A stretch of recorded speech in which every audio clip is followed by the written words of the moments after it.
مر عليه بجنازة فقال: مستريح ومستراح منه. فقالوا: يا رسول الله، ما المستريح وما المستراح منه؟ قال: العبد المؤمن يستريح من نصب الدنيا وأذاها إلى رحمة الله. العبد المؤمن ينتقل من الدنيا إلى رضوان ربه ورحمته وما أعد له في دار كرامته، فيستريح من نصب الدنيا، من تعبها، من نكدها ومن كدرها، ومستريح. الفاجر لأنه يستريح منه العباد، يستريحون من فجوره وظلمه وبغيه، وتستريح منه البلاد والدواب والهوام.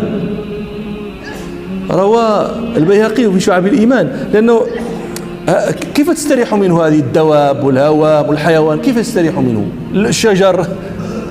لأنه بسبب فجوره وبشؤم معاصيه يمنع ربنا سبحانه القطر من السماء، فيتأذى ذلك كله. روى البيهقي في شعب الإيمان عن أبي هريرة رضي الله عنه أنه سمع رجلا يقول: إن الظالم لا يضر إلا نفسه.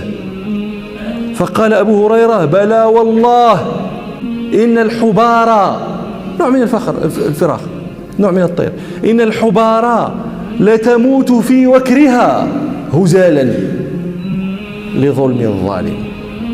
أسأل الله أن يسلمنا وأن يسلم منا.